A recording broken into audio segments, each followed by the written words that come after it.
Hey,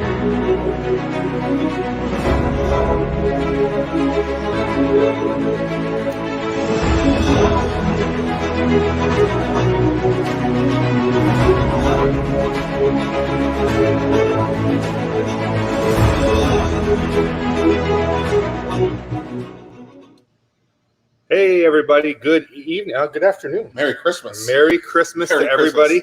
Hope everybody had a wonderful holiday yesterday. Probably still some people celebrating their Christmas today with friends and family. And so it's great to see you all well, I can't see you, but you can see us. And so for those of you who don't know me, my name is Tony Nash, and I've been with Stand Up Michigan since the beginning. You've probably seen me on a few episodes, and you've seen me at the different events and rallies. But I am kind of the person behind the scenes doing the web and the social media and all the videos and all the fun stuff that you get to see. Me and my company do that. We're actually at my company right now.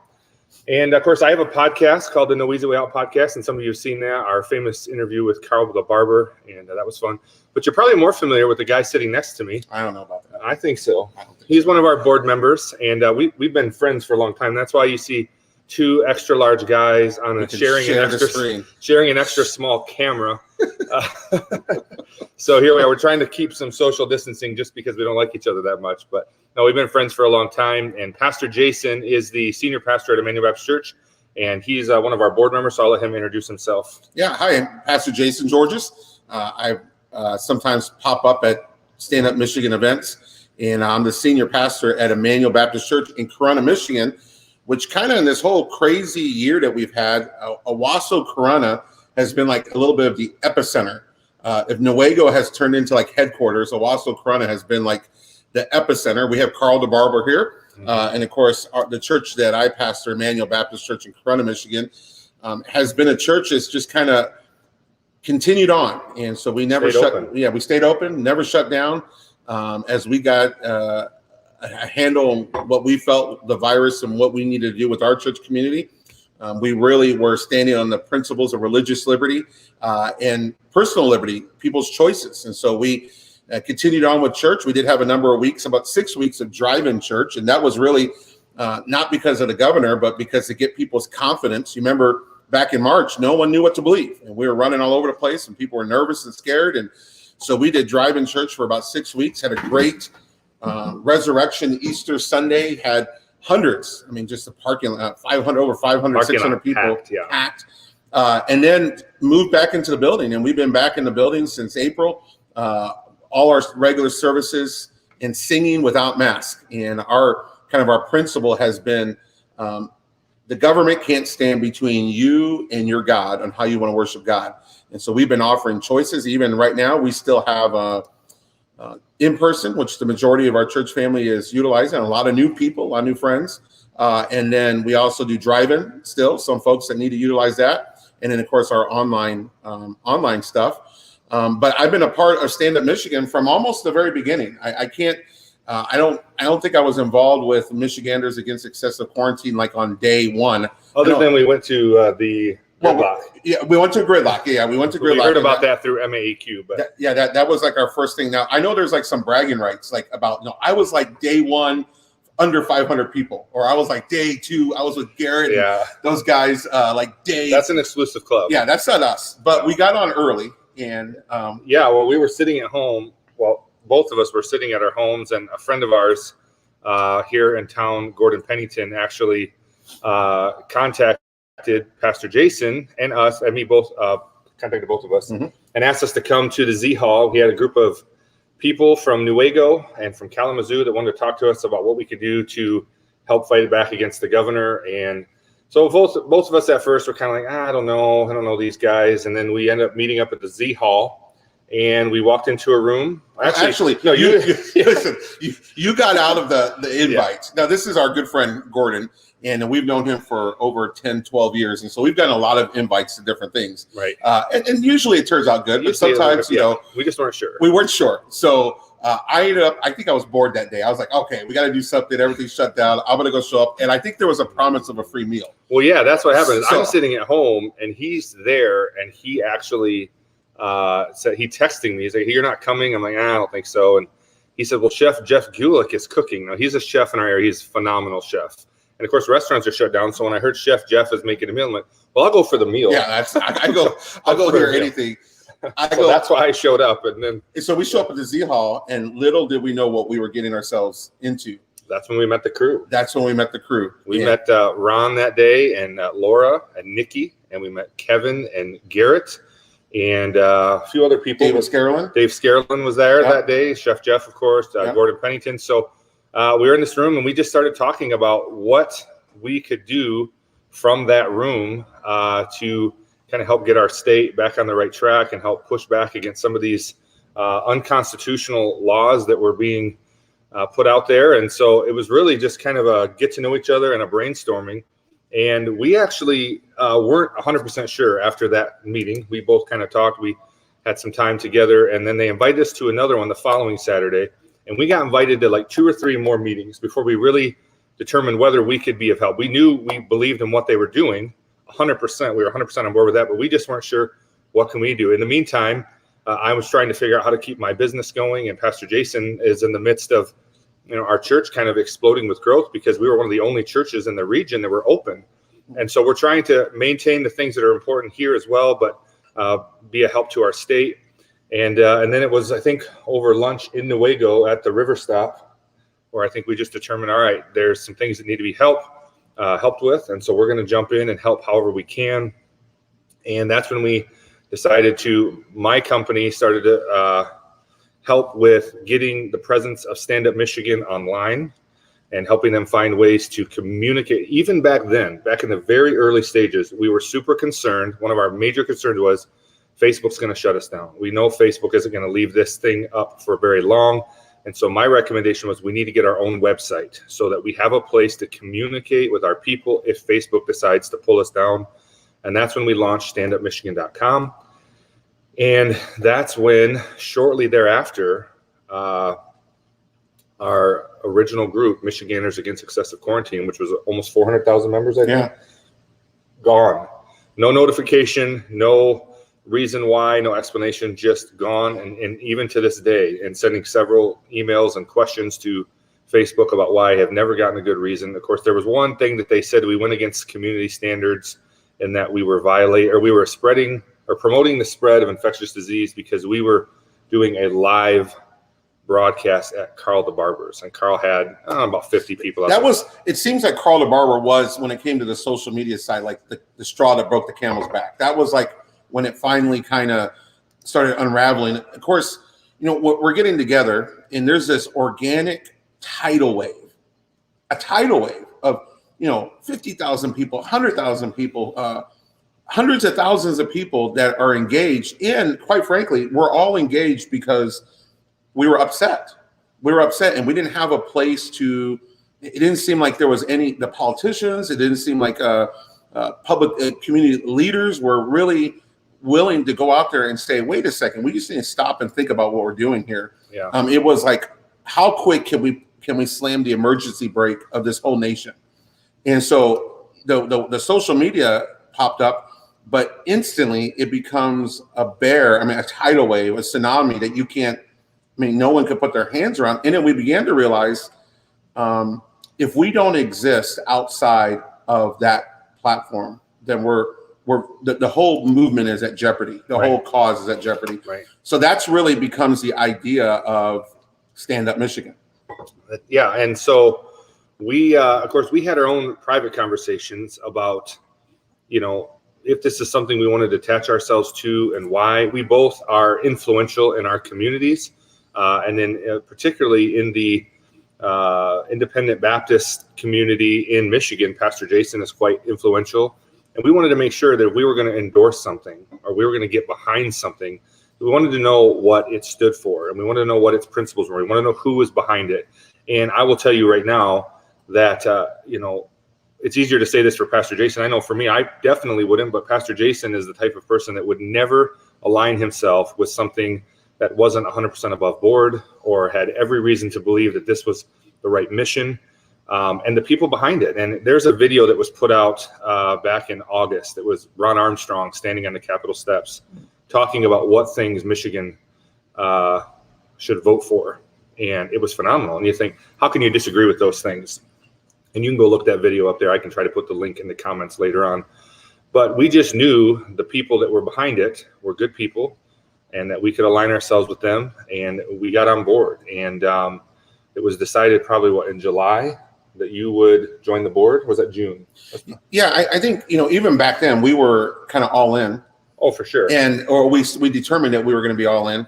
And I think what made Stand Up Michigan an organization that I wanted to be part of the formation of and help guide and give my influence to what it would become. And the idea in the room, all of us, we had different ideas, but the one thing that we all agreed on was that Stand Up Michigan was not going to simply be a venting organization. Right.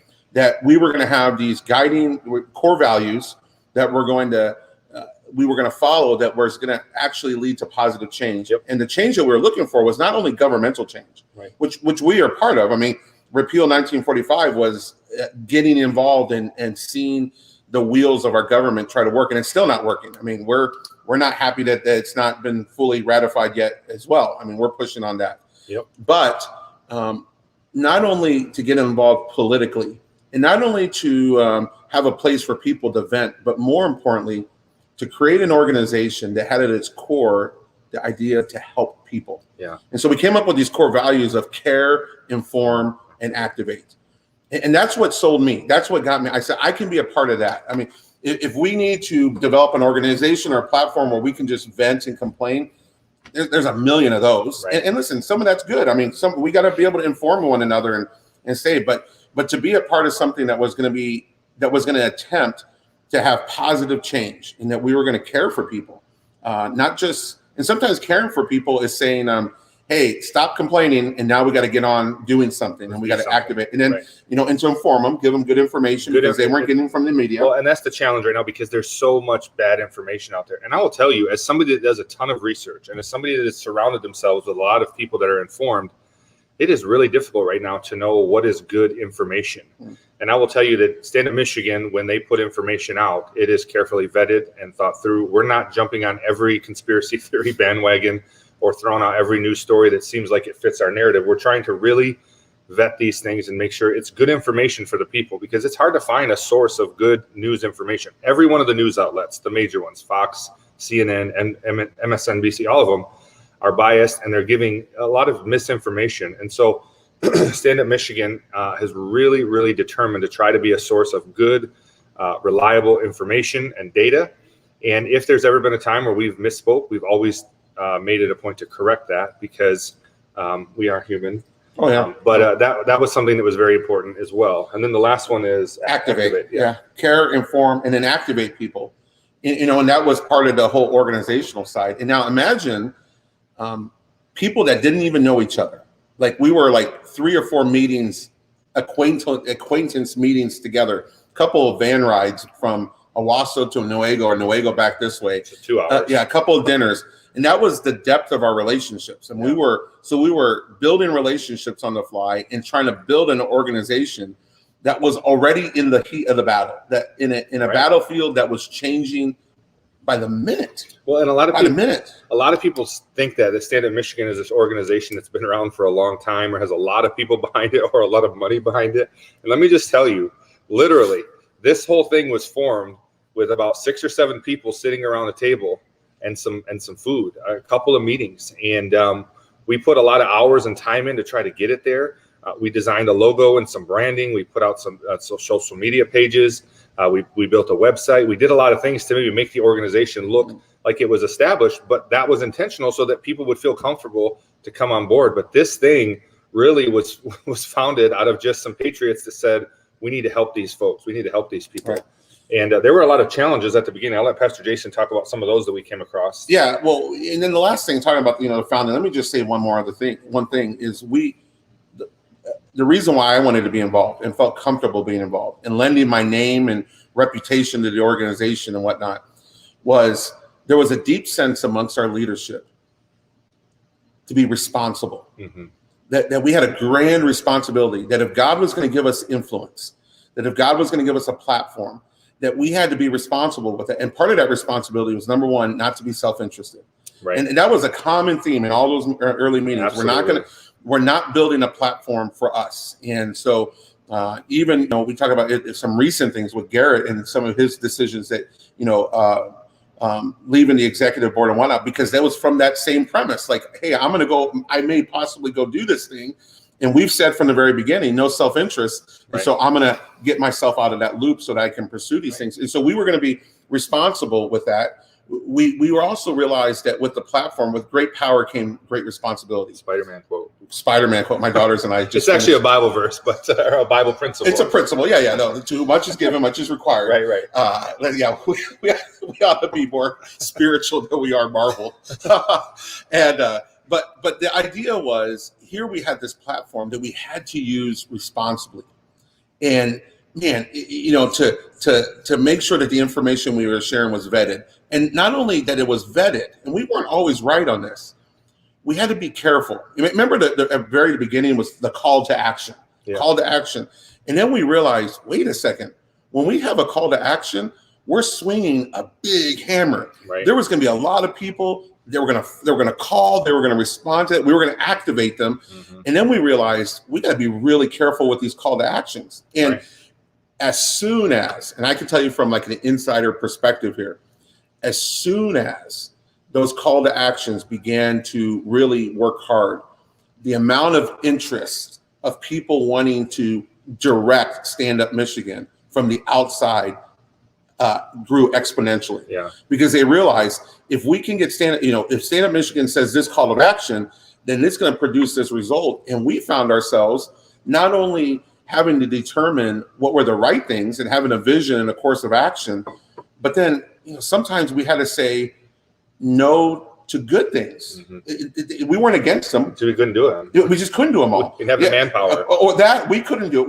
We couldn't we couldn't handle what the call to action was going to produce. Right. We were also trying to be conscious of you and realize, man, how many call to actions can we put out there?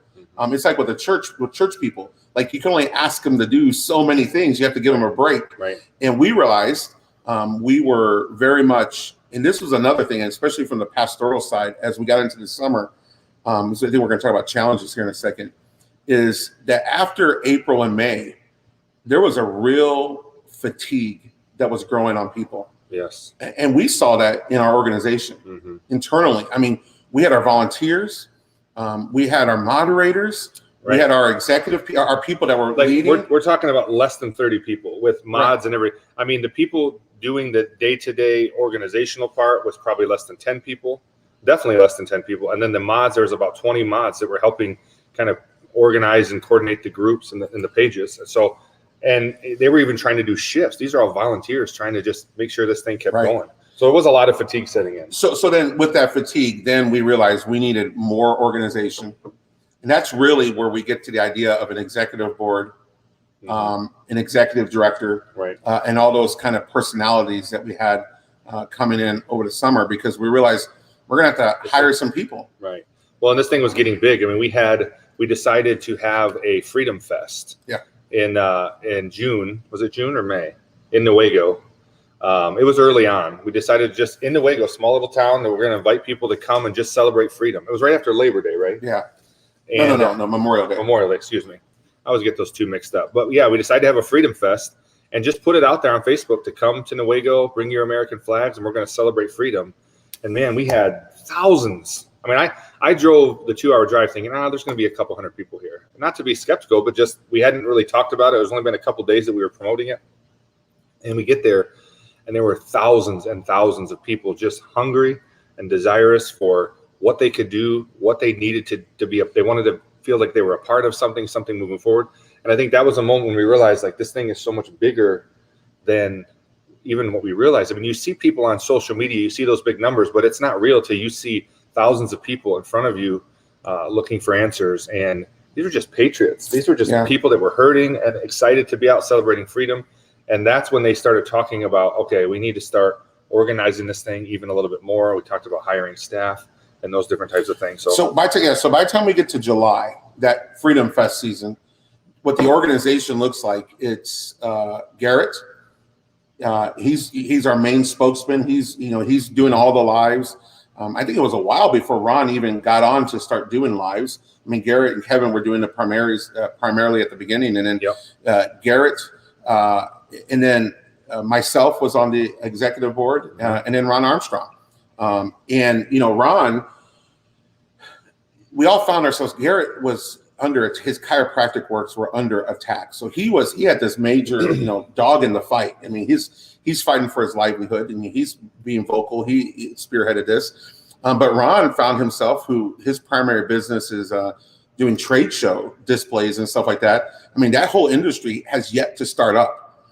So talk about here's a businessman who has not had any income, or his regular business. His business has been decimated. His business has not even started up. I mean, there's very few industries, like even the restaurants. At least they went back and they've come back and listen. We're upset about the restaurants. I mean, we're going all over the state, eating everywhere we can to support. Can't you tell? We don't miss too many meals. Yeah, we don't miss any meals. But like Ron's business and that whole industry has not yet even restarted. And so here was Ron, and he really played that role on our executive board of being able to help us in the day-to-day. I mean, so when it came to managing things, and we're going to talk about some of the challenges that we had. Sure. But man, if Ron had not been a part of what we were doing from the very beginning, we don't get up in the air. No. It's impossible, because I didn't have the time. Garrett didn't have the time. I didn't have the time. We didn't have the time to do some of these things. I didn't have the expertise. Some of these formational and then the challenges that we had at the very beginning. I mean, and Ron was just working tirelessly. I mean, everyone kind of brought to the table what they brought. And now Ron has a lot of wisdom and a lot of connection, from his past experiences. But really, at the beginning, he brought just sheer willpower and energy. I mean, just work. He just worked it. He was working. Putting in hours. Just putting hours. More than anybody. On the organizational side. Correct. Now, people were for the cause, were doing a lot of things, traveling all over the state. But when it came to the organization of Stand Up Michigan, and I think part of, when I was asked to be part of the executive board, or that need was there, I mean, a lot of it was because I wanted to help Garrett and Ron. Mm-hmm. I mean, just those guys were drowning in the amount of pressure and work that Stand Up Michigan was creating. And we had a few of the people that were originally involved, that we had spoke about earlier, that had already determined either to get back to their businesses or to get back to other things, and weren't really able to devote really any time to the organization. So it really had kind of fallen solely on, as far as the day-to-day at that time, Garrett and Ron. And then they were utilizing our company to do some of the social media. And then, of course, our countless mods and admins that were keeping the flow of the information out there and making sure it was responded to. And let me say something about that, because I know there's a lot of chatter about the moderators and all those kind of things. But let me guarantee, I can tell you, first of all, my whole profession, if you want to put it that way, is built on the freedom of speech. Mm-hmm. And I exercise it. We often say at our church at Emmanuel that our pulpit, no one owns our pulpit. It's not a government-owned pulpit. We say whatever we need to say and endorse or not endorse, whatever. Okay, so I am a staunch advocate of our First Amendment rights. Freedom of religion, freedom of speech, freedom of press, freedom of assembly, and we've been exercising that. And I can guarantee you, everyone that's been involved in Stand Up Michigan is staunch First Amendment people. 100%. And so the moderating strategy that we went, and I know there's been a lot of chatter and whatnot. It was the moderating chatter had two basic ideas behind it. Number one, to keep the platform alive, because we were on someone else's playground. Yep. Facebook, Twitter, Instagram, YouTube, those are not our playgrounds. Those aren't our platforms. And so we're operating by their rules. And so number one, we were trying to preserve the platform. And then number two, we were trying to keep the conversation pointing upwards. We could sit and complain, and that was part of it. I guess it could be therapeutic to vent a little bit and to get it off your chest, to be around people that had other stories. But we wanted the conversation to continue to be forward-facing, building, encouraging others, lifting them up, and then consolidating ourselves around some ideas that we could actually help. So we wanted it to be helpful. And those were kind of the two ideas. And so I guarantee you in the tens, it literally has to be this, thousands, or if not tens of thousands of moderating decisions that were made over the course of the summer by volunteers in a loose organization. Did we get it right every single time? Yeah. No. I can guarantee we did. Human art form. Human art form. But we sure tried. I mean, our intentions were always the best. Our intentions were always the best. Well, and our moderators especially were faceless, almost felt, maybe didn't feel this way, but thankless. I mean, you don't know who they are. We do. We've tried to thank them as much as we can, but them putting in hours in the middle of the night and all around the clock to do that was certainly, and still is certainly, a huge vital part of what we're trying to do here. So I know we talked a little bit about some of the challenges that came across. We don't want to keep you guys forever. We know it's Saturday, and we are going to have a live Q&A at the end. So if you have some questions, anything about Stand Up Michigan that you want to know, we'll try to answer. We will try our best to answer those questions for you. We'll be transparent and honest. And so keep those, in your mind. And at the end, you can actually put in the comments a question, and we'll try to respond to it live here on the air. On the StreamYard comments, right? Yeah, on Facebook or YouTube. It doesn't matter. Yep, okay. It doesn't matter. Anywhere you comment, we'll be able to see it live, and then we'll try to get to some of those at the end. But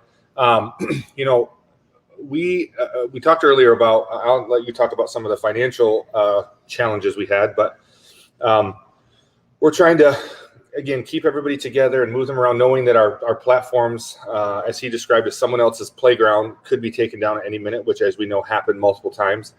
And so we launched the website, and we were concerned that if we don't launch this thing properly and it gets overloaded with traffic, it's going to crash and things might happen. And my company, AZ Business Solutions, we are a company that provides websites for small businesses. I mean, our largest client, I think, has maybe 12,000 followers on social media. And so now we're dealing with this organization that has hundreds of thousands of people following and looking to it.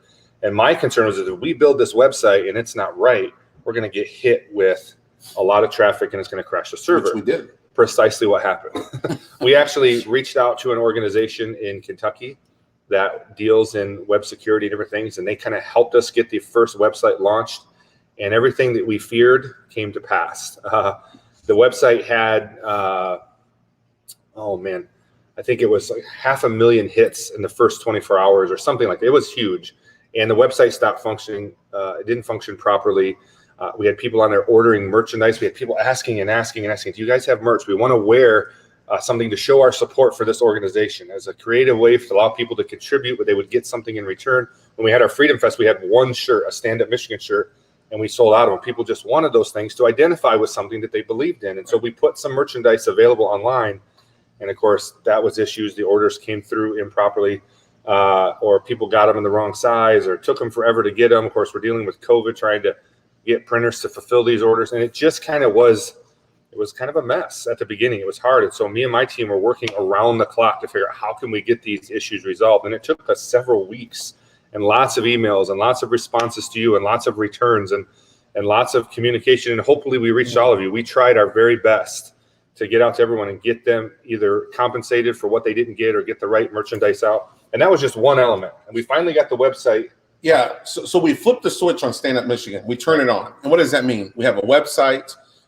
We have merchandise, branding material. Place to donate. But then we also have all the legal things. So we are, we understood at the beginning that if we're going to do this, we would come under the Attorney General's attack. And you notice in this whole thing, if there was someone that the Attorney General, and I don't want to jinx us here, right? But because our ducks have been in a row legally. So we made sure from the very beginning. And so all that was money, lawyers, time of getting paperwork, making sure we were organized. Yeah, we're organized ourselves properly. And then we had to get ourselves set up financially, banking and whatnot. And I have to tell you, outside of the legal thing, because by God's grace, we've been preserved there. We, from day one, faced challenges by people in these industries that were against you, against Stand Up Michigan, against what we were rallying for, and were sabotaging us. Absolutely. And you never heard this. You never heard us come out and complain about this stuff. But we were being sabotaged by the very vendors that were supposed to be helping us, that we were hiring.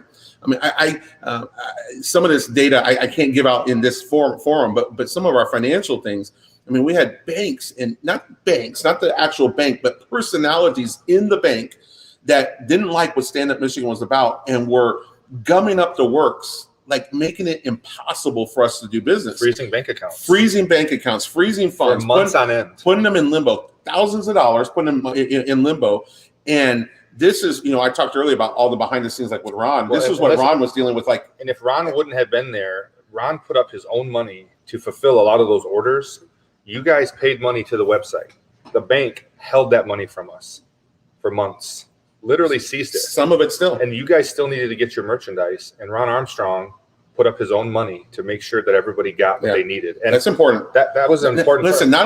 not only did he put up his own money, he hand delivered a lot of items to you around the state. One of our vendors totally dropped the ball on us. Totally. Completely. You weren't getting your products. We heard it. Like, believe me, we heard you that you were not getting your products. And I'll tell you, Ron and his own personal staff, who he's trying to keep them employed, but they don't have any trade show work. So he's using them. He's basically giving them to Stand Up Michigan. Yep. Are hand fulfilling orders to make sure that when Stand Up Michigan said they were going to deliver something, we did, even if it was as simple as a T-shirt or a hat. And if you can only imagine the number of orders of all those things that came through. So as that progressed, that is when I came on the board, I said, guys, we got to bring on a director. We got to bring on some paid staff, someone that's going to help alleviate some of this pressure, because Ron can't do this forever. Garrett can't do it at the pace that they were doing it. Right. We needed some, and that's when Tammy Clark comes involved. Yes. Big round of applause for Tammy. Tammy is the rock star. And Tammy just commented, which I didn't realize this, but the bank is still holding money from Stand Up Michigan. Even now, this 140, 50 days later, they're still holding money. Which is your money. Your money. That you gave to the cause. And so people sometimes like to make this accusation of about, what is it? Was it black money? What do they call it? The money, black money or the dark money. Dark money. Yeah. Dark money. Listen, I can tell you, Stand Up Michigan no dark money. Has no dark money. No dark money. For Stand Up Michigan. And that's the organization that I'm a part of. Has not received any dark money. All of it has been individual contributions. I mean, Tony sees them come through the online portals. We're able to see all the donations. We're talking small amount donations.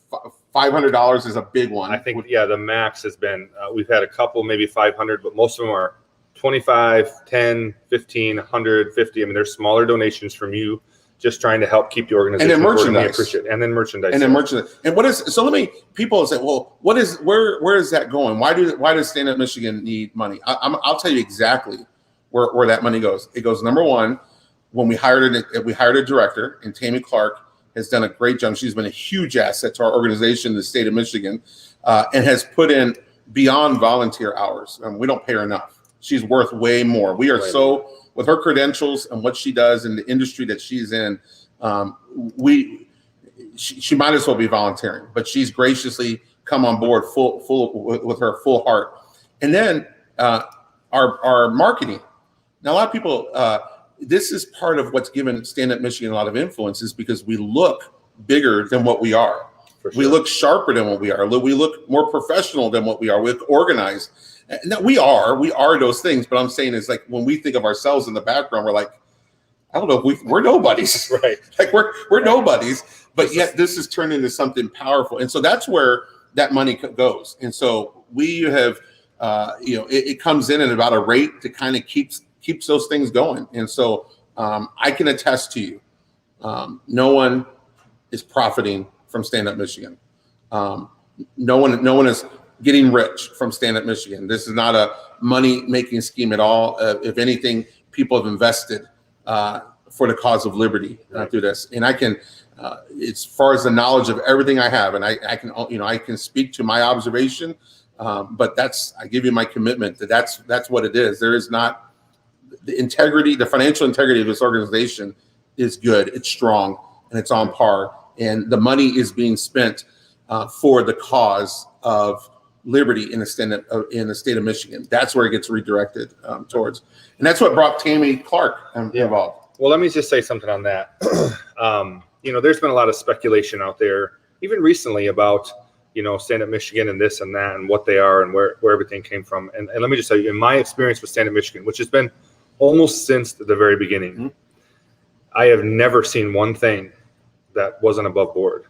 And I have never seen anything that didn't maybe seem off, that didn't get questioned, and good answer was given. Mm-hmm. And I will just tell you this right now. Not only am I a man of faith that is principled and like to think that I have good moral character, but I'm also a businessman that has a reputable business, and I would not align myself with anything that was off Mm-hmm. or that wasn't trustworthy. And let me just tell you, the people involved, Ron Armstrong, Tammy Clark, Pastor Jason, Garrett, these are patriots. Mm. These are people that love our state, that love the Constitution, and are giving of themselves tirelessly. They didn't pay me to say this. They're giving themselves tirelessly for you and for freedom. And they believe that. And so anybody wants to reach out to me, call me. I'll put my email address on here, and you all have it. You can reach me through Stand Up Michigan. If you email info@standupmichigan.com, that comes right to me and my staff. If you have a question about anything, of course, you can ask it live here on the air, or you can answer me, and I will try to get to the bottom of a question that you might have. But I could not speak more highly of the organization. Let's answer a question here, because Brenda H says, can they legally do that? And I think she's talking about the money. No, they can't. Where's that one? It's up there towards the top there, a little bit right underneath Tammy's. Let me just say that one real quick. No, they can't. And we've been having to use lawyers to fight that. And what is that? It takes money. But we've also been judicious with that. So we've used lawyers at the minimal level that we needed to, and we've just done it ourselves. And so I can tell you myself, but more Ron, the hours that we have been on hold and talking to people at the bank, just arguing and arguing and arguing and arguing. Talk about the worst, phone tree on hold experiences that you've ever had. But this was because we felt responsible. And that's what I want you to know about this organization. This organization feels responsible to the citizens of Michigan. And that's how we've always felt. We felt we had a responsibility to be your voice. We had a responsibility to wield influence that was representative of what the desires of the people that supported us wanted, to make your voice heard, because together we're louder, and we've understood that. And so there's been a great sense of responsibility to that. And so those are some of the, Ron and Tammy have done a great job chronicling all the external things that Stand Up Michigan has done. But those are some of the behind the scenes. The things they're just being handled and trying to get handled. And as he mentioned, countless hours on the phone and email and meetings at banks to try to get this. There's another question here by Susan. Yeah, let's get to questions. Says, but what is the bank's legal reasoning for holding up the money, and how does that get resolved? Well, I'll let, Pastor Jason's been on the phone with them. I've actually haven't been on that part of it, but you've been on the phone with them. Okay, that's it. Wait, let me read the whole. Obviously, they're trying to break us down. Is it because they think it's dark money? No. Okay, so I'll give you a little bit more of the details. The reasons that they're holding it up is erroneous. It's not valid, and it has not proven themselves out because of how new the organization was. We're a startup, and then instantly we're getting all of these transactions. You got to think of these are thousands of transactions, whether they're small donations or someone buying a T-shirt. Okay, all of these transactions all of a sudden are coming out of this new organization that they've never heard of. That is the formation papers of this organization are still wet. Okay, so they were afraid, or their reasoning has always been that they're afraid of chargebacks, that people were going to request the erroneous charges, and so they were, quote unquote, insuring themselves against that. So this is why some of these funds have been slow in getting back to us. But really what it was is one or two individuals, and we have identified them, and we're trying to, apply the appropriate pressures, just determining to gum up the works a little bit here. And as we've seen, and so this was back in May and June. Here we are at the end of the year, and the chargebacks have been almost zero. I mean, they have been very minimal, way below the industry standard for the amount of volume that we're doing. Less than $80. Not very much. Less than $80. So that's the reason, and we're pursuing it. But here's the problem, Susan, and I appreciate your question on that. Here's the problem. Do we spend the money that's held up on lawyers to get the money out. Right. And that's the catch-22 that we right. and so a lot of these things, and they know that. And they know that. And a lot of things with Stand Up Michigan, we have found ourselves between a rock and a hard place. And we had to make decisions that we're not going to make everybody happy. Well, and listen, that's leadership. At the beginning, we were willing to concede that maybe that was true. Maybe, okay, you need a little bit of time. But after it got held for 60 days, then 90 days, and 120 days, at this point, there's no reason for that. At this point, because we've actually changed banks since then. Yeah, so we're not even using that bank anymore, and they're still, according to what Tammy just said, still holding some of that money. So at this point, it's hard not to think that it's a vendetta. Oh, go ahead. So let me clarify something, because you made me think of something. We're no longer in that same banking relationship. So we're talking last May and June. We're in, and the relationships that we're in now have worked well. They have going. So I want to give everyone confidence that, if you've given something or something, I don't know. I don't have an exact date in front of me, but probably July. Probably since July 1st. July, it's come through straight. There has been not any. Currently, we're not having any issues with the website, the merchandise. All of you are saying that when you order something within 7 to 10 days, you're getting it. We've had just a few people have size issues. We've had no problems with returns. Everybody's been happy with their merchandise. And again, if you have anything that you haven't received, you can always email us at info@standupmichigan.com, and we're happy to get those things taken care of. I have 2 full-time staff members dedicated to watching for those emails and fulfilling those orders and making sure those things are coming through. Well, let me just, before we get into any more questions, and then we're going to just let you guys ask us. We see a couple coming in right now. But the final challenge that we faced, which many of you are familiar with, is we finally had got our page getting some traction again. We had just hit 100,000 followers on our Facebook page. We were just nearing 100,000 followers on our group. Of course, we had the Repeal 1945 initiative that we partnered with Unlock Michigan to do, which went through. And then we get to election time. And the night after the election, literally the night after the election, our Stand Up Michigan Facebook page and our Stand Up Michigan group and about 100 or more other that we know of conservative Facebook pages just got shut down. No reason why. It was an organized attack. It was an organized attack. Our website, the very following weekend, had an organized attack that we traced back to somewhere from Silicon Valley, where we had over 200,000 hits within a minute, and it crashed our servers. So our website was under attack. So we've had to put additional security measures in place on our website to make sure the people that we work with have worked with some high-level companies and said that was certainly a coordinated attack. And then we tried to start up another Facebook page using just a random email address that we created that day. And we used a random Facebook name, didn't use our email or our branding, just trying to start a new Facebook page. And Facebook shut it down within 2 hours. So we realized at that point that not only were they monitoring our pages, but they were actually monitoring the IP addresses of me and my company to make sure anything that we put out in regards to freedom was getting shut down. And so we have not had a Facebook presence other than the public profiles of Tammy, Garrett, and Ron. Mm-hmm. We don't have a Facebook presence because Facebook just won't allow us. We've tried to set up pages multiple times, and we are in disputes with that, hoping that at some point we can get a page up for the people. But the best way to stay in communication with Stand Up Michigan is through our YouTube channel. There's 3 ways. You can go on our website, standupmichigan.com, join our email list. We send out 3 to 4 emails every week letting you know what's going on. You can go to our locals and join for 12 months free. Again, there's a link to that on the website as well. And then you can subscribe to our YouTube channel where we do live broadcasts multiple times per week to keep you informed and up to date with truthful and accurate information. And so challenge after challenge after challenge, coordinated attack after coordinated attack, you can guarantee that Stand Up Michigan is on the eyes of the governor. She knows what you're trying to do to fight back, and she doesn't like it. And so we have to continue the fight. Yep. We have to continue the fight. And Pastor Jason and I will always, and I will just tell you this. I've known Pastor Jason. He is my pastor. He's also my close personal friend. He's a man of the utmost integrity.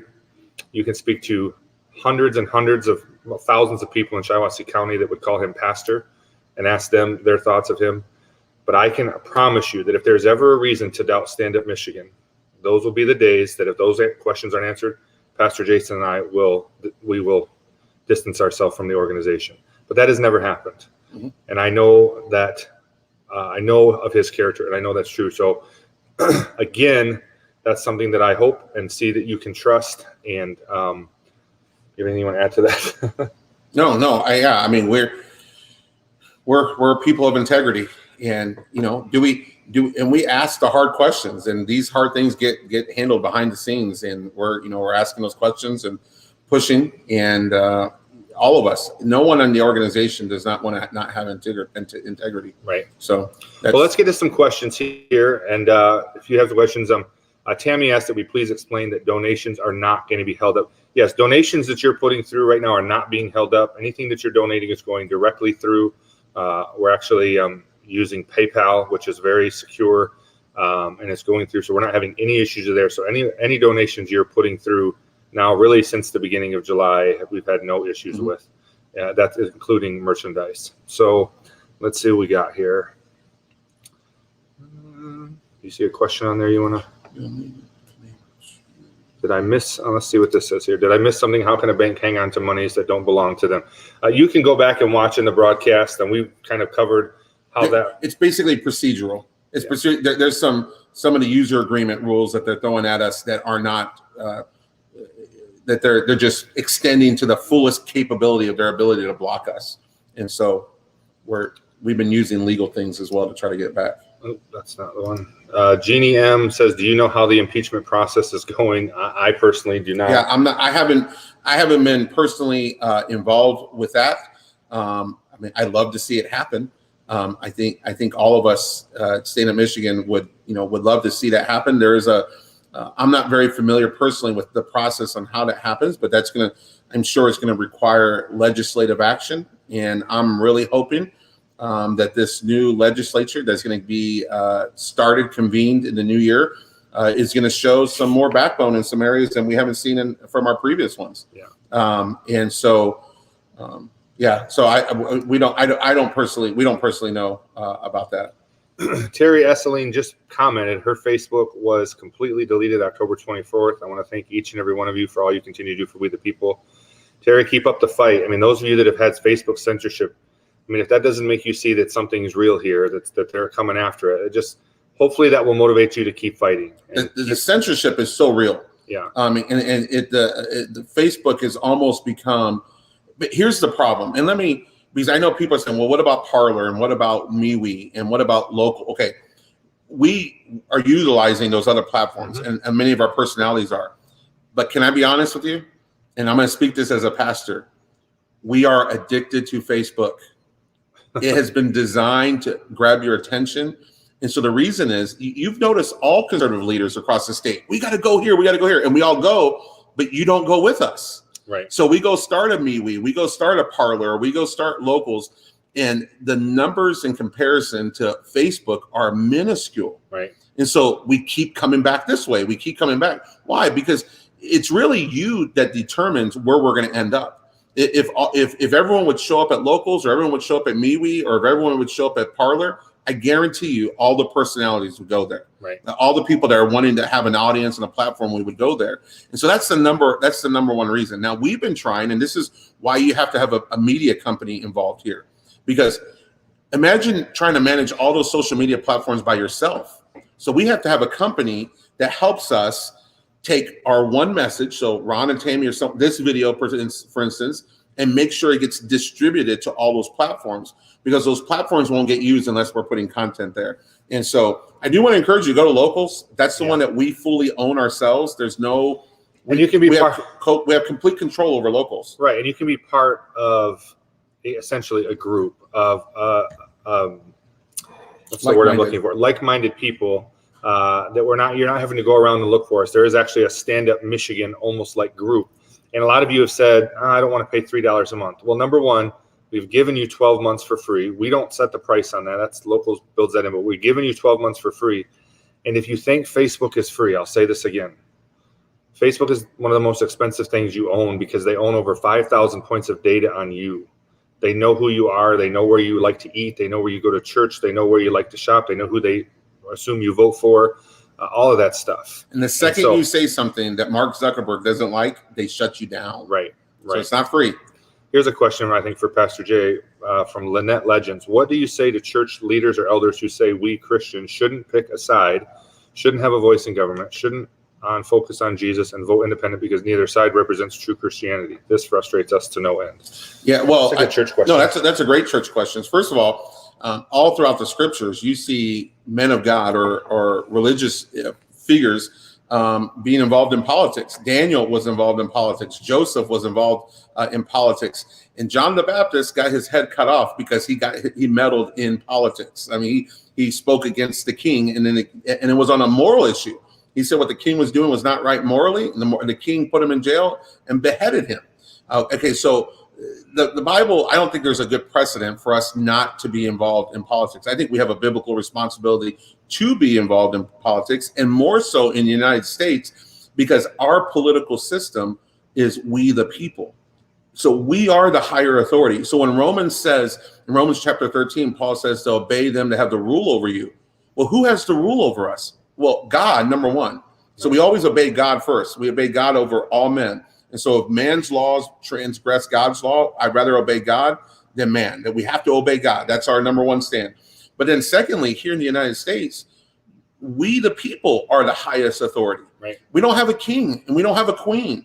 And so the governor can't act that way. So I have let me tell you very clear. And I'll argue with my pastoral brethren on this one. My conscience is 100% clear in saying I don't have any conscience of going against a rule that the governor makes that is outside the Constitution of the United States. And the Supreme Court has already backed that multiple times that she's operated outside of that. My conscience is not bound by that because the higher authority for us is we the people, and that is represented in the Constitution of the United States. And so that's what we follow. That's our higher authority. And so in this aspect, now, if we lived in communist China and we had a dictator and we didn't have a free republic or a free system, then I would say the argument might be different. But here in America, it's different. And that's a tribute to our founders. And our founders understood that. And that's what they instilled in the system. And so when you look at the Revolutionary War, the Revolutionary War was inflamed, or it burned bright in the pulpits of America first. And so I believe pulpits ought to be politically active. Absolutely. They ought to be saying what the God says about things. Kimberly Emery has a couple of questions coming in here. Actually, she said a lot of us did leave Facebook, but yes, we appreciate all of you that did. And we've all done the same thing. And I know it's a challenge to find. She said she's been keeping up with, yes, here it says locals ask for personal information and I'm not willing to do that. So I follow up on YouTube. And yes, that's another way to keep up with us. Locals is if you're looking for that social media environment where you can chat and vent and talk about and get information with other like-minded people. I do realize, yes, they ask for a credit card. And you know, if you don't feel comfortable giving that, I completely understand that, and no pressure there. But that is probably one of the best ways to keep up to date with us. Again, the email list, which is absolutely free, and YouTube is another way. But we also believe that our YouTube channel is probably days are numbered, and we are working on a self-hosted video and email platform, because even our YouTube or even our email platform that uses MailChimp, which is part of Big Tech, and we know a lot of MailChimp accounts that have been shut down recently. So let me say one other thing about locals there, and I get the credit card apprehension. And listen, friends, don't ever do anything. If you're not comfortable with something, don't do it. Absolutely. We're not asking you to do that. Nope. And if it goes against your conscience, don't do it. We're liberty lovers, and we want you to don't do it. But let me give you just one argument on that. On our other platforms, we're not talking about trolls, and we're not talking about. And understand when I say this: trolls are not people that are simply voicing honest disagreements or sentiments. We want the free exchange of ideas, but there are people that have come into our social media platforms that are not us. They are the enemy, right, with an intent to subvert, to get in and to destroy it. And so some of these other filters and these other platforms like locals allows us to kind of keep them out at a certain level, keep them at another level of identity. They can't just be a nameless identity online, and we don't have they don't feel like they had to put out some proof of who they were before they come in and start wreaking havoc. And they're not us. They're not concerned patriots. They are subverters, and that's genuinely what has happened a lot of times. Yeah. Again, Kimberly, how do we get more churches to stand up and open up? That's a good question again for you, Pastor Jay. I mean, if you're going to a church, then ask your pastor, why aren't we opening up? Why aren't we, and put the little pressure on him? I would say that as a church member myself, if this guy wasn't opening up, we've never had to worry about that. He's kind of pulling us along, so that's good. But if my pastor wasn't opening up, I'd say, Pastor, you need to open up, or I might have to find another place to go to church. And I'm not going to tell you that's what you have to say to your pastor. I'm just telling you what I would say to my pastor. But I'm thankful that we've never had to do that. But I don't know if you have another. Well, listen, this is I know how I answer this question in my own heart and mind, and we're not closing. We'll never close. Let me tell you why we got to that conclusion. As we saw this unfolding, I was not comfortable delegating the decision on whether or not our church should be open or closed and when it could open and close to the governor. So when the initial things came out last March for people to close down, I realized if I shut down for 2 weeks, then I have to wait until she says I can open back up. And as we've seen, she never comes out and says, I'm going to shut down restaurants for 9 weeks. That's what she just did. No, she said 2 weeks, 3 weeks, 4 weeks. That's how it increments in. So that's number one. Number two, I get concerned that pastors are listening to the wrong voices.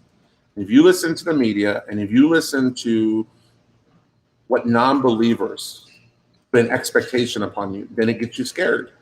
And so you got to listen to the Holy Spirit and to the Word of God. Now, I want to be careful. Pastors are trying to make their own decisions, and I believe every church is autonomous to make their decision, and every situation is not the same. And so I give grace and liberty to other. They might have a situation, but you got to be listening to the right voices. And why are you doing these things? Why are you not opening up? And my call, and I'll just say it, churches open up. I have not found a good argument on why you should not open up. Open up with liberty. If there's people that don't feel like they should be a part, they can't come in person, then make an opportunity for them to participate online. But the state of Michigan needs churches open right now. The people need churches open. The mental health crisis, the spiritual crisis that is going on right now is astronomical. The casualty, it will be far higher than COVID. People need to be in church and they need to assemble. I had a guy come into church the other day and just say, I needed to be around some people. Fellowship. I haven't been around people in months. I need to be around some people. And so churches stand up and open up. I don't know how to say it more clearly than that. They need to open up. Find a church that is open. Well, John Googly Elmedi, I hope I said that right, Pastor. It says, I started a church 5 years ago, Great Lakes Bible Church in Warren. 5 years ago, we never closed down. About to have to move where we meet again because of all of this, but we have never closed. Good job, Pastor. Good for you, Pastor John. Good job. Yeah, and listen, we have some church plants that meet in government buildings or school buildings, and they've had to really struggle. And so, Pastor John, I commend you. Thank you for standing up. There's a lot of them out there. We're not the only one. Absolutely. There's churches out there. Find one in your area that's open. Now, I probably shouldn't be denominational here, but if you're having a hard time finding them, Baptist churches are tending to be more open. Yeah. I'll just throw that out there. Little Baptist. I'm a Baptist. He's a Baptist.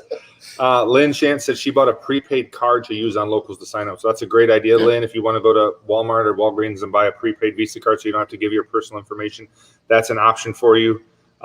So just thought I would share that with the group. Okay, does anybody else have any questions before we go? Any questions regarding Stand Up Michigan or the organization or what's happened over the last 8 months? Anything that we can help you with? Give you a few more minutes here. Yeah, make sure you go to our visit, keep connected with our website, standupmichigan.com. One of the other ways that we have to get a hold of you that's very important is our email list. Sign up for our email list. When you go to standupmichigan.com, a little pop-up will come up on the screen. And all you need to do is put your name and email address in there. That's all the information asked for. That'll automatically sign you up for the email list. So that's all you have to do. And then if you don't like the emails you're getting, at the very bottom of every email, it says unsubscribe. You're happy to do that as well. That's no problem to us. And then, but if you're unsubscribing from us, I expect you to unsubscribe from all that other junk email you're getting. Right. Just hit delete. Just hit delete. Yeah, exactly. And then, also right there on the homepage, again, if you scroll down, you're going to see 3 ways to stay connected with Stand Up Michigan. One is the email list. One is locals. There's the link to the 12 months free. And then there's the subscribe to the YouTube channel. And so those options are there for you as well. It looks like Pastor John commented, we got pushed out of several locations because other churches fear and have closed down Great Lakes Bible.org. If you're in the Warren area, go support Great Lakes Bible Church. Go greatlakesbible.org. connect with them and help Pastor John out. They're struggling down there. Now, listen, granted, the churches down in the city are having a harder time than us out in the country. We find ourselves in a very, Shiawassee County has been very conducive to us. And so we have found a measure of safety or a bit of freedom here. Let me put it that way. The churches in the cities and metropolitan areas have been having a harder time. Patricia asked, what is the code, a free code for locals? Again, if you go to standupmichigan.com, that link's in this comment several times. If you go there, there's a button right there that says the code is long. So the easiest way is to go to standupmichigan.com, push that button, and it'll take you right there. All you got to do is put in your information, and that'll take care of that here. This one says, okay.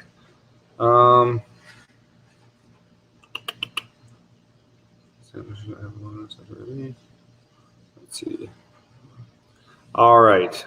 Tammy wrote Living Word Church in Muskegon. That must be another church that is open. So if you're in the Muskegon area, there's another church. Okay, we're going to give everyone about 1 more minute. Resonate Church in Newaygo. Of course, Pastor Paul. You've been seeing him. Paul, yeah. Pastor Morning Coffee with Pastor Paul. He's awesome. We help him produce a podcast as well called Raw Honey, which is really, really cool. But yeah, Resonate Church. Pastor Paul is one of the most positive guys you're ever going to meet. He just has a great outlook, has an amazing story. He's actually been directly involved with communism and socialism, and so he's fighting back against it. So let's make a little executive board decision here live on the air. I know we've talked about this. I just got Tammy and Ron just mad or scared, not mad, scared. We ought to formulate a list. We did this with the restaurants of restaurants that are open. We ought to formulate a list of churches that are open, maybe by county. Now, one of the things that we got to be careful with, because you remember, Stand Up Michigan is this huge platform. Sometimes people don't want they just want to kind of keep doing what they're doing and don't want the energy and the attention that being associated publicly with Stand Up Michigan might bring. And we get that. We get it. It's a cross that we have to bear. But if your church, have them message us, email us, and as we start to formulate a list of churches that are open and they want to be identified, can we maybe on the Stand Up Michigan website? Yeah, absolutely. We can start identifying churches that want to be identified as we're open. We're open for people to come. Yes, absolutely. And Tammy, thank you. Emmanuel Baptist in Corona, Michigan. So we'll start doing that as well. I'm just putting up here on some of you folks are commenting that your churches are open, so I'm just putting them up here on the screen. Great Slave Baptist has always been open. Awesome. And there's another Baptist plug for you. But yeah, so a lot of churches on here are open, and I'm telling you, there are a lot more open up now, especially. And your pastor needs to hear from you. Encourage him. Listen, he's hearing a lot of voices, and there's people in the church calling and complaining to him not to open. And he needs to hear from me. And can I speak to a certain demographic out there? I told this to the seniors in our church, our senior citizens. Some of you are part of the greatest generation. I believe the heart of the majority of patriotic seniors, elderly people in the state of Michigan. I believe that your heart is that your wish would be, if I have to do something to protect myself, and get it, we understand, I'm going to be a little bit more secluded, that you would want the rest of us to go on and keep going, to keep the economy open, to keep our churches open. And so, especially if you're a senior citizen, call your pastor and let them know, Pastor, maybe I can't come to church, but church needs to be open. And maybe I'm not yet in a position because I have health issues and underlying issues that it's probably not smart for me to be there, but the church ought to be open. And they would love to hear from you, because I think if they're being swayed by something, is there a desire to protect you, which is the right desire, but you need to let them know, hey, Pastor, you have my support to go forward. I will do what I need to do to protect myself. You keep those church doors open so people can hear the gospel of Jesus Christ. Good answer. Here's a question that just came in by Elizabeth C. Is Stand Up Michigan still standing with Mike Shirkey? It seems he has betrayed us. Well, I'll start with that one. I know Mike Shirkey has been on our podcast twice with Ron Armstrong. He was very much behind the Unlock Michigan campaign, and we gave him a platform to be able to come on and speak in regards to what was going on with the Unlock Michigan campaign. Mike Shirkey is not any part of the leadership of Stand Up Michigan. and does not have influence over the leadership of Stand Up Michigan. He is the Senate Majority Leader, so we do stay in communication with him to let him know what you, the people, are saying, because it appears at times he forgets what the people are saying. And so we will always make sure that he knows the voice of the people, but he will also always know, as long as I'm involved, and Pastor Jason has said this before, that he doesn't, he needs us more than we need him. He works for the people. And Stand Up Michigan is truly the biggest thing going in Michigan as far as how many patriots are involved in putting out their voice. And so we will always make sure that Mike Shirkey and Lee Chetfield and all of our representatives know what the people are saying and what they want. Now, whether they decide to go their own route, we will always call them out, as we have many times. But there's no contributions from Mike Shirkey to Stand Up Michigan. Here's the question, and maybe let me answer it this way. The idea is like this: do the politicians have influence over Stand Up Michigan? And maybe we ought to pose the question this way: do we have influence over the politicians? Right. Because that's what it should be about. And so that's what we're trying to do with your collective voice, is influence politicians. Now, they're influenced by money and votes, or public popularity. If you would know how many times we hear public opinion polls, the polls, and we are the ones communicating to the politicians. Your polls are not telling you what is truly happening in the grassroots, right, and that there is a lot of people that are passionate about these topics. And so the question you should be asking is not, when you look at an organization like Stand Up Michigan, is, are we a mouthpiece for any political party? We're not. We have our own mind. Part of it's a reoccurring theme at our executive board meetings. We say it to each other over and over and over again. We are not a mouthpiece. We are not a tool for the Republican Party, for any party. We are a tool for Michigan patriots. So the question is, though, do you want to be a part of an organization that has some influence over them? And that's what we're trying to do. We're trying to influence them. Now, they're not robots. I wish they would just do everything we say to do, when we say to do it, how we say to do it. Right. I've been fighting that fight as a pastor for a dozen years. These guys, listen, they disappoint me so often, and I wish they would just stand for the right things. But they're not robots. They are controlled by a multiplicity of influences, and we are but one voice in that. But we need to be a voice in that. And so you want your voice heard in Lansing. We attend the rallies. We do those things. But you also want an organization that can go and sit in their office and tell them about what's going on here. And I can guarantee you, not every conversation that we've had with a politician has been pleasant for them. Of course. I'm telling you, we've had the hard conversations with them. So to give someone to bring them, when you say, well, they were on the podcast, look at it this way. We got them on our platform to ask them the questions you wanted us to ask them, right, and we put them on record. Go back and review some of those things and now hold them accountable to that. That's what we're doing. Right. We're going back to them and saying, wait a second, you came and told our audience this and this, and you're not doing that anymore. That's what we're trying to do, to hold them accountable. Well, and let me tell you why they reached out to us and wanted to be on our platform. Because they knew that there were hundreds of thousands of people with a united common cause, and that they better pay attention to that. And let me just speak to why I think right now unity is so important amongst these grassroots leadership or grassroots organizations, because we all start getting divided about what the politicians are doing. We all agree the politicians are not doing everything they're supposed to be doing. That's something we can agree on. And when they realize that there are hundreds of thousands of us fighting together and not at each other's throats, that's what they want, because they don't have to worry about us. We'll just kill each other. Mm-hmm. But when we come together, they can't stop us. United we stand, divided we fall. It's one of the oldest sayings that there is out there.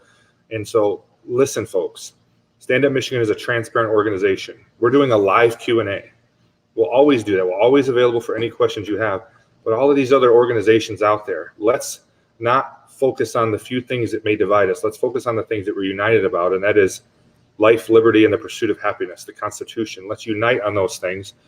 And we will always make sure that we hold these politicians accountable. Now, again, they're free-willed people just like you, so they might do their own thing. To keep their own political power or whatever.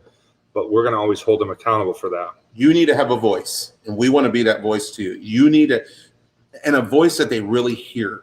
That's the question mark here. A voice that they hear.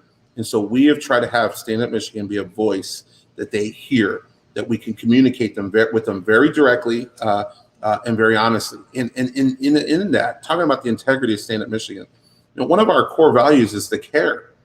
And tearing things down is not caring. We're not against other patriots in the state of Michigan. We're for all patriotic activity. We have to be a little judicious about what we can apply ourselves to. We have to be disciplined in what we apply ourselves to. But I challenge you to go out and find things where Stand Up Michigan came out against other patriots. Right. Because it hasn't happened. Right. It hasn't happened. We want to be friends with everybody. We want to move forward. And when we're able to support all the causes that we can, especially when our trains are running in the very same direction. Exactly. Well said. James Pfeiffer, good patriot man there. I know you, James. How you doing, buddy? He met him at Carl the Barber. Yes, and I've seen him all over the state. James has been there. He's from Traverse City. Yep. James has put hours and hours traveling around the state. He says our contributions separated between Stand Up Michigan and Unlock Michigan. I think people are confused about dark money and the paid circulators of Unlock Michigan. So the answer to that is, and I'll let Pastor Jay answer if I don't get it all, but yes, absolutely, they are separate. They are not the same organization. They are not organized together on paper or in print. I don't want to say in principle, but we helped Unlock Michigan with the petition drive. We brought the people. They did have paid circulators, and they did have. It was a political action group. A political action group that had money behind it to help circulators go. But we helped organize the grassroots, where we got over 60,000 circulators to do 525,000. Which has never been done. Never. So Stand Up Michigan's contribution to that was we helped get you the information and help get you the petition so that you could go out and do what you do. And you guys did a good job. But Stand Up Michigan did not get money for that or did not have money behind that and is not linked financially at all with Unlock Michigan. There was no financial crossovers. So Unlock Michigan money was Unlock Michigan money. Stand Up Michigan money is Stand Up Michigan finances that has come through small donations and merchandise. As far as Stand Up Michigan, all the finances for Stand Up Michigan's are used for our operational costs. That means our continued social media and video production and all the marketing that happens and paying our executive director and in producing some events, the events that we produce and whatnot. And we bring in basically enough to be able to do those things well. That's why we don't have a treasure chest that could just support every cause, because that's where we have on that. I think what you have to understand about Stand Up Michigan and Unlock Michigan was here were two organizations that had the opportunity to attack the same problem in two different ways. And there was two trains on two separate tracks for a little while running the same direction. It wasn't this, it was this together. Because you remember, all the way back from Michiganders Against Excessive Quarantine, our goal was to repeal 1945. Now, I know there were other things that came up after that goal was established, but one of the things about getting things done is you can't keep switching your mind. You kind of like have to set your mind to a task, and that's what we had done. And so we saw this coordinated effort to go for that repeal. It was within grasp, tenable, plus some of the challenges we had, some of the challenges that we were explaining to you earlier were taking place during the month of May and June, when some of the other efforts were coming coming online. We weren't even in a position organizationally to help out more than we could, because we were dealing with some major challenges behind the scenes that we weren't telling the whole world about at that moment. And so then when we get to Unlock Michigan, our two trains ran side by side. We had a common goal that was repeal 1945. Now listen, I don't have any connection with Unlock Michigan. Same. So I can't answer for them. I can't answer how they did. I know what I've heard. I know some of the people that were involved over there. I know of them, but they have to answer for themselves, and they have to answer for themselves how they did that. What I have to answer for is Stand Up Michigan's involvement, and I can tell you, financially and organizationally, organization. We are separate organizations that during that season both had a common goal, and that was repeal 1945. Mm-hmm. We brought the platform that could garner the grassroots support for it. And so that's what we did. And they knew we had the people. That's why they came to us. Maybe they had money, but they didn't have the people, and they knew we did. So that's why they came to St. Michigan. Can you help us get the people? And we said, yeah, we can get people. And the other thing is, we are still putting pressure on them to get those things counted on the Secretary of State. That's happening all the time, and it will continue to happen. And we will make sure that those things get counted and that thing gets and they bring up a good point. The team does. Not one of your dollars that was given to Stand Up Michigan found itself in the coffers of Unlock Michigan. Right. So it didn't flow that way. Stand Up Michigan is Stand Up Michigan. Unlock Michigan is Unlock Michigan. Right. Unlock, yeah. Okay. We're going to probably finish up here. I mean, if you guys want us to keep answering questions, it's Saturday. So Christine Mike 2 says, she asked about, will you look into Teespring or Spreadshirt? We're actually using a company called Printful, which is very similar. It's a print-on-demand service, and we've been very happy with them. They're getting out the merchandise timely. They're very quick to respond if we have issues with sizing or anything. So we're happy with who we're using right now. It wasn't who we were using at the beginning. No. When we had all the problems. We are not having any issues for fulfillment as of right now, and so I appreciate that suggestion. I think we're good there. So, okay. Well, Pastor Jay, do you have anything else you want to say? It looks like all the questions that I can see have been answered. Again, just because we're going offline here doesn't mean you can't email to us. Again, info@standupmichigan.com. I'm going to type that here in the comments. info@standupmichigan. See if I. We sure hope everyone's had a great Christmas and been able to pull away for a second. I want to encourage you. Thank you, Ron. I want to encourage you to build yourself up, to take care of yourself spiritually and emotionally and physically. We are in this for the long haul. When Stand Up Michigan was created, we wanted to build an organization that would endure even beyond our current challenges. That's the opportunity that we have. That's why we're doing what we're doing, an organization, so we don't have to reinvent this every time tyranny attacks. So Stand Up Michigan is committed. We've made the preparations that we can be a lasting organization, an enduring organization, but we can't exist without you. And I want to encourage you. Garrett is always talking about taking care of yourself physically. He's an expert in that. I want to talk to you about taking care of yourself spiritually. This is a spiritual battle that we're in. It gets very frustrating. It gets very depressing sometimes.